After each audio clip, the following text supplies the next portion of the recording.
अब BA, BCom, BSc और MA, MCom करें विश्व की सबसे बड़ी यूनिवर्सिटी इग्नू से। सॉल्ड असाइनमेंट और गाइड बुक्स प्राप्त करें। संपर्क करें Mahakal computers, DAV college gate के सामने, सिवान। भैया जिंदाबाद जिंदाबाद जिंदाबाद, नगेंद्र भैया जिंदाबाद जिंदाबाद जिंदाबाद, नगेंद्र भैया मत घबराना, नगेंद्र भैया मत घबराना, नगेंद्र भैया जिंदाबाद नगेंद्र भैया जिंदाबाद जिंदाबाद। आज का नेता कैसा हो, आज का नेता कैसा हो। देख रहे हैं 18 लाइव और मैं हूं फहीम। रघुनाथपुर जिला परिषद क्षेत्र संख्या 25 से एक ऐसा युवा नेता जिसका नाम है नगेंद्र माझी यहां से चुनाव लड़ रहे हैं। मेरी टीम जब सर्वे के लिए पहुंची तो इस वक्त गभिरार गांव में मैं जब पहुंचा तो इनका जो है सर्वे चल रहा है। सर्वे में जो देखा कि डोर टू डोर ये जो है कैंपेन कर रहे हैं। मैं कुछ लोगों से बात करूंगा कि बताएं ज़रा सा कि जिस तरह का चुनावी माहौल है चाचा, और नगेंद्र माझी जी एक युवा हैं और काफ़ी तादाद में युवा भी इनके साथ दिखाई दे रहे हैं। अभी ये जो है दलित बस्ती है, क्या कुछ कहना चाहेंगे कि नगेंद्र माझी डोर टू डोर कैंपेन किस तरह का रुझान मिल रहा है? रुझान बहुत बढ़िया मिल रहा है। आप बहुत सुशील व्यक्ति हैं, आप बहुत विकास करवाए हैं बगैर जीते हुए। जैसे रतन बाबा तर धर्मशाला बनाए हैं, एक पंजुआर में ऑफिस दिए हैं और एक आदमापुर में बना रखे हैं, और एक लाइब्रेरी रघुनाथपुर में बिना जीते हुए लाइब्रेरी बन रहा है। उसके आगे पार्क भी बनवाएंगे और अंबेडकर जी का 25 लाख का मूर्ति भी मंगवा रखे हैं, और अंबेडकर जी का गुंबज भी बना हुआ है ब्लॉक के अंदर। तो आपका इस बात का मानना है कि नगेंद्र जी बिना कुछ पोस्ट पर रहते हुए ये सारा चीज़ किए, अगर मतलब कि आप लोगों का ये है कि अगर ये जीत जाएंगे तो और भी विकास करेंगे? जी हाँ, बहुत काम करेंगे, बहुत जनता के पूरा अपना जान निछावर कर देंगे। हम लोगों से तो हम लोग हमेशा मिलते रहते हैं, इनसे साथ में आए। हम 2 साल से दिल्ली रहते थे पहले, इनका मैं बहुत साथ दे रहा हूं और पूरे क्षेत्र से इनका साथ मिल रहा है। किसी तरह की कोई बात नहीं है? कोई बात नहीं है, जन समर्थन भरपूर है। कुछ और लोग हैं जिनसे मैं बात करना चाहूँगा। चाचा आप ज़रा सा यहाँ पर यहाँ आए, आगे आइए, कोई दिक्कत नहीं है। चाचा ये बताए क्या नाम है राहुल? रामचंद्र माझी जी बताएं कि यहाँ से रउआ जिला क्षेत्र संख्या 25 से नगेंद्र माझी जी चुनाव लड़त रहे हैं। भाई के कहे के मतलब बा क्या कि अगर ये कुछो नहीं खन तो ये तरह के विकास कैले बड़न अगर रहते तो का कैसन रुझान मिलता? बहुत बढ़िया रुझान बा, बहुत पब्लिक के पीछे बा। हमने के जान हाजिर देकर मदद करते सब, आ जीती हैं तो गली खोची सब रोड पिच बनवाती हैं, सब गरीबों की सुखी मिलेगा। एक पहले जो जिला परिषद रंगन कोनो विकास नहीं खन करैले ना, कोनो विकास ना। हमारा गाँव पूरा घूमे हैं, पंचायत में घबरार कोई काम नहीं किया है। पैसा खा गए बड़े, सब लूट गया अपना जेब में सारा। का लगता कि अगर माझी जी नगेंद्र भैया राउत जी जो यहाँ तो विकास करें सारा काम। कुछ और युवा हैं, मैं उनसे बात करना चाहूँगा। आप बताएं ज़रा सा कि जिस तरह का रुझान यहाँ पर दलित बस्ती के लोगों से मेरी जब बात हुई तो इन लोगों का ये मानना है कि बिना पोस्ट पर रहे ये विकासशील माने जा रहे हैं, विकास कर रहे हैं। आपका क्या लगता है, आपका ये बात माना इन लोगों की बातों में कितनी सच्चाई है, कितना दम है? और अगर जीत जाते हैं इनका, अगर यह मान लीजिए कि यहाँ की जनता इन पर विश्वास करती है और अपना मत इनको देती है और जिताती है, तो ये उस पर खड़े उतरेंगे कि नहीं उतरेंगे? बिल्कुल 100% खड़े उतरेंगे। और ये बिना पद पे रहते हुए हमारे दलित मोहल्ला में एक रोड विधायक जी से पास करवाए हैं। उसके बाद रघुनाथपुर ब्लॉक प्रखंड परिसर में बाबा साहब का एक मूर्ति रखने के लिए बनवाए हैं, और उसके बगल में बाबा साहब का जहाँ पे मूर्ति है उसके बगल में लाइब्रेरी बन रहा है बाबा साहब के नाम से है, और वहाँ पे पार्क भी बन रहा है जो इनका पास कराया हुआ है। ये काम करा रहे हैं वो, तो बिना पद पे रहते हुए ये इतना काम करा सकते हैं। तो आप सोचिए कि यदि ये पद पे आ जाएं तो कितना काम कराएंगे। और हमारे गांव में और पूरे क्षेत्र में चारों तरफ इनका हिस्सा है, और इस बार 100% ये जिला पार्षद बन रहे हैं रघुनाथपुर क्षेत्र संख्या 25 से। इसके पहले जो मतलब कि जिला परिषद थे आपके यहाँ दलित बस्ती में उनका कुछ रुझान नहीं रहा? कुछ नहीं, जीरो। पूरा आप क्षेत्र में घूम लीजिए, रघुनाथपुर क्षेत्र संख्या 25 में आप किसी भी जनता से पूछ लीजिए, उनका काम जीरो है, 0/0।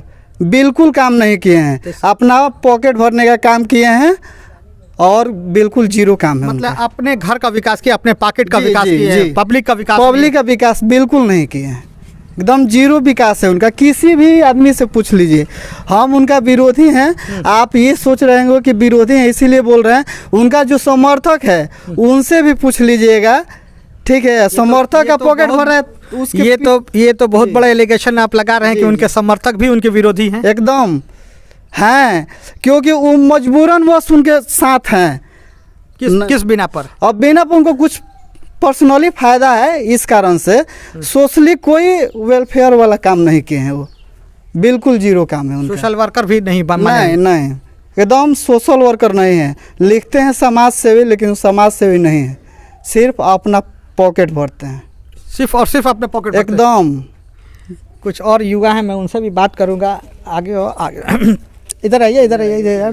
क्या नाम है आपका? प्रिंस कुमार चौहान। प्रिंस जी, आप राजा के पद पर हैं, पर बताइए ज़रा सा कि आप नाम से ही प्रिंस हैं या मतलब कि प्रिंस का काम करते हैं? नागेंद्र माझी जी यहाँ से चुनाव लड़ रहे हैं, जिस तरह से बात ये लोग बोल रहे हैं, इसमें कितना सच्चाई है? जी, सच्चाई तो बिल्कुल सही बोल रहे हैं, क्योंकि जो भी जिला परिषद इस बार पिछले बार थे वो नेक्स्ट टाइम इस समय कुछ तक काम ज़्यादातर नहीं हो पाया है। और यहाँ तक कि बहुत सारा भी काम जो दिखा रहा है कि मतलब पास हो गया, वो पास काम हुआ नहीं है। कहीं कहीं भी ऐसा भी कुछ काम हुआ है जो नहीं हो पाया है। तो मैं खुद जितेंद्र माझी से बात करूँगा, नागेंद्र माझी जी से बात करूँगा कि नागेंद्र जी इधर आ जाएँ, इत्मीनान से आए, कोई दिक्कत है?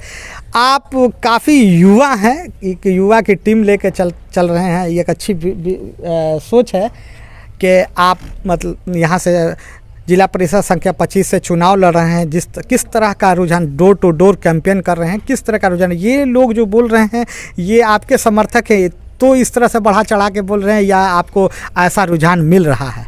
जी, सबसे पहले तो आपको बहुत बहुत धन्यवाद कि आप यहाँ आए, हमारे गांव में आए, और आपके चैनल के माध्यम से मैं पूरे क्षेत्र के जनता को मैं दीपावली और छठ की शुभकामना देता हूँ, बधाई देता हूँ और उनकी मंगल कामना करता हूँ। जो सबसे बड़ी बात है कि आप पूछ रहे हैं कि जो हमारे समर्थक हैं जो हमारे फेवर में बोल रहे हैं, ऐसा कुछ बात नहीं है। ये लोग हमारे गांव परिवार के हैं, सारे लोग हैं, ये क्षेत्र मेरा पूरा परिवार है और हम यहाँ रहे हैं।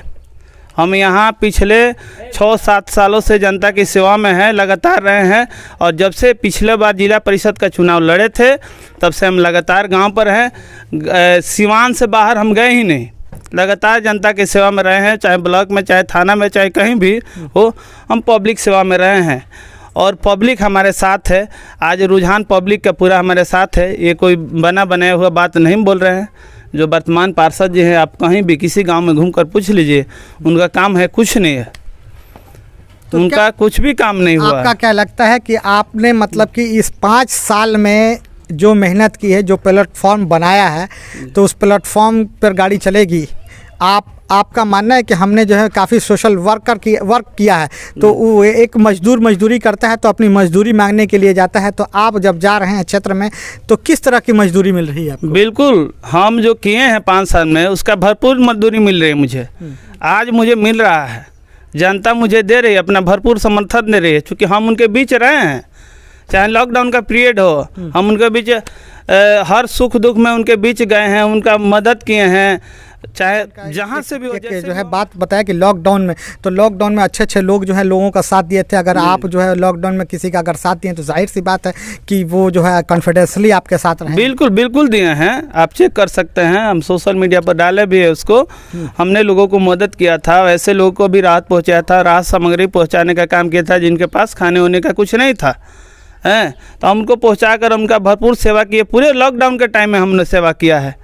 आज जितने प्रत्याशी आप देख रहे हैं, 9 प्रत्याशी हैं, ये 9 प्रत्याशी में कोई भी प्रत्याशी जनता के बीच नहीं रहा, कोई भी नहीं रहा। सारे लोग अपने काम धाम में व्यस्त है। यहाँ तक कि राजबली माझी जी वर्तमान पार्षद हैं, वो जनता के बीच एक बार भी नहीं दिखाई दिए, एक अन्न का दाना भी नहीं बांटे हैं। तो उनका काम है, देखिए जनप्रतिनिधि का काम क्या है, जनता के सुख दुख में भाग लेना। उनका उससे कोई मतलब नहीं है, जनता का सरकार से कोई मतलब नहीं है, जनता का सुख दुख से कोई मतलब नहीं है। उनको एक दो आदमी का द्वार पसंद है, गिने चुने एक दो आदमी हैं, उनके द्वार पर जाकर तो बैठते हैं, उसके बाद वहाँ से घर जाते हैं। यही उनका काम है, बाकी कोई जनता से किसी से लेना देना उनका नहीं है। अच्छा, आपको जो है अगर आगे यहाँ के मतलब कि जनता अगर 25 नंबर क्षेत्र संख्या के 25 की जनता आप पर विश्वास करती है और आपको यहाँ से अगर चुनाव जिताती है तो जनता के लिए आप क्या कुछ करेंगे? जी, सब जनता के लिए करना है। जनता की जो समस्या है, नाली की समस्या है, रोड की समस्या है, पीसीसी जो जितने भी समस्या है, आपको कहिए स्वास्थ्य संबंधी समस्या है, अस्पताल वगैरह का सुविधा हुआ, स्कूलों में मॉनिटरिंग नहीं हो पाता है समय से, आंगनबाड़ी हो उसमें मॉनिटरिंग नहीं हो पाता है, बच्चों का सही से पढ़ाया जा रहा है कि नहीं, उनका शिक्षा पालन वगैरह हो रहा है कि नहीं, ये सब हम काम करेंगे। जनता के जो भी काम हो, जनहित का जो भी काम हो, वो सब हम करेंगे। अच्छा, ये पहले बताएं ज़रा सा कि आप बता रहे हैं कि काफ़ी युवा आपके साथ रहे, तो युवा पढ़ेंगे तो आगे बढ़ेंगे। जी। तो मतलब कि हेल्थ के साथ साथ एजुकेशन पर सबसे ज़्यादा फोकस आपका रहेगा? जी, बिल्कुल रहेगा, एकदम रहेगा। देखिए, ये दो मूलभूत सुविधाएं हैं, एजुकेशन और हेल्थ।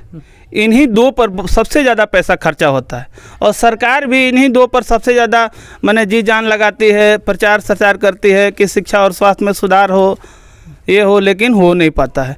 इस शिक्षा को और स्वास्थ्य को, दो चीज़ को सुधार दिया जाए तो हम कहते हैं कि पूरा पब्लिक संपन्न हो जाएगी। सबसे ज़्यादा पैसा अगर जो खर्चा कहीं होता है तो ये शिक्षा और स्वास्थ्य पर खर्चा होता है। इसलिए ये दोनों चीज़ों पर फर्स्ट प्राथमिकता होगी कि इस पर ध्यान दिया जाए।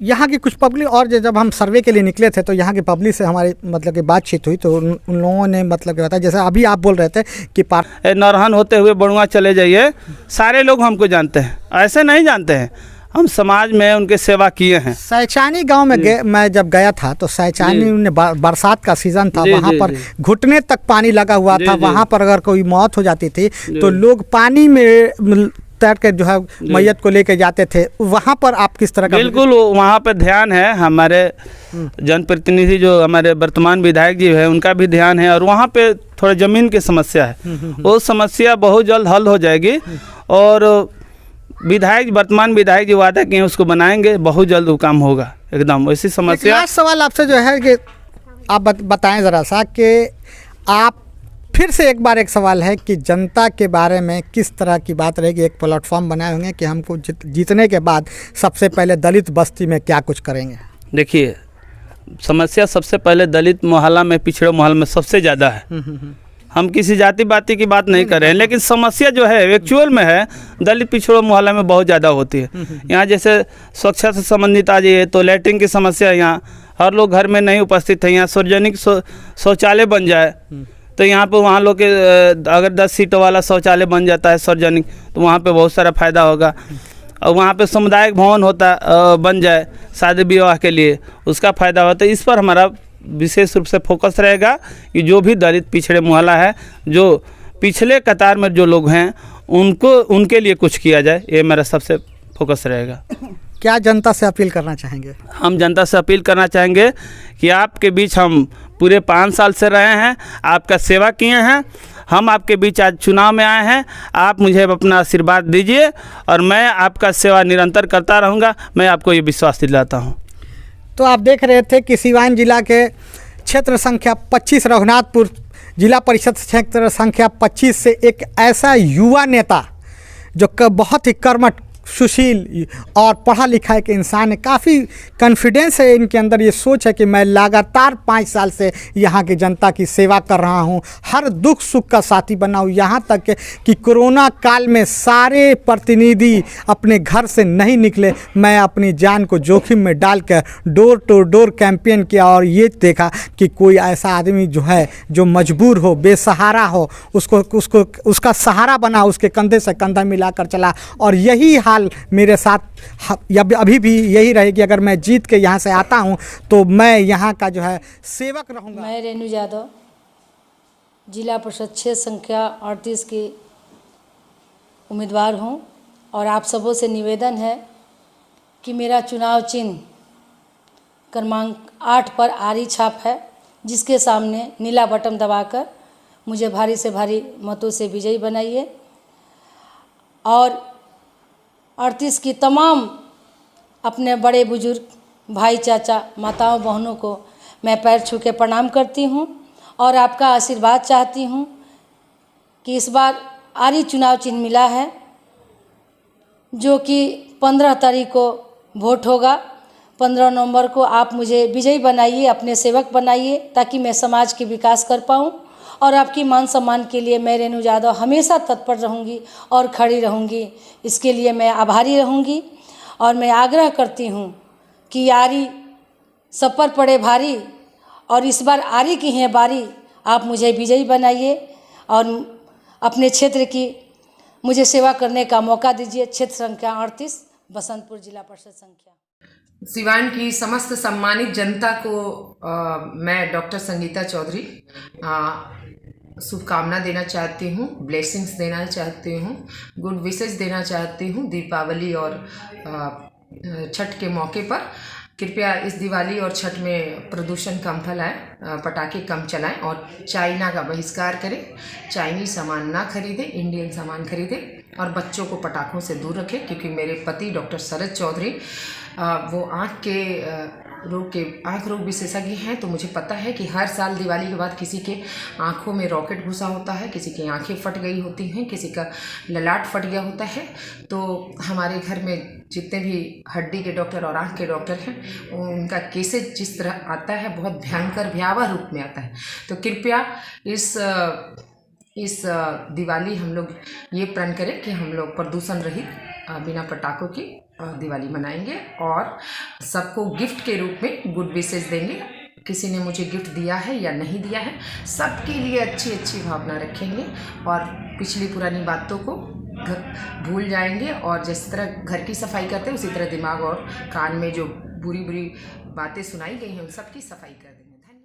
धन्यवाद। मैं डॉक्टर राम इकबाल प्रसाद गुप्ता, हड्डी जोड़ और नस रोग विशेषज्ञ, डिवाइन हॉस्पिटल विजयहाता सिवान, आप समस्त सिवान की सम्मानित जनता को दिवाली एवं छठ पूजा के शुभ अवसर पर हार्दिक शुभकामना देना चाहता हूँ।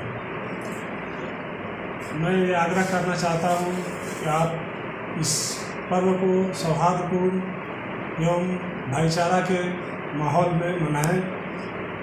इस दीपावली के मौके पर पटाखों का प्रयोग न करें और इससे होने वाले वायु प्रदूषण के प्रभाव को रोकें एवं इससे स्वास्थ्य संबंधी जितनी भी बीमारियां बढ़ती हैं उनसे भी इस दीपावली के अवसर पर पटाखे कम जलाकर उनको रोका जा सकता है।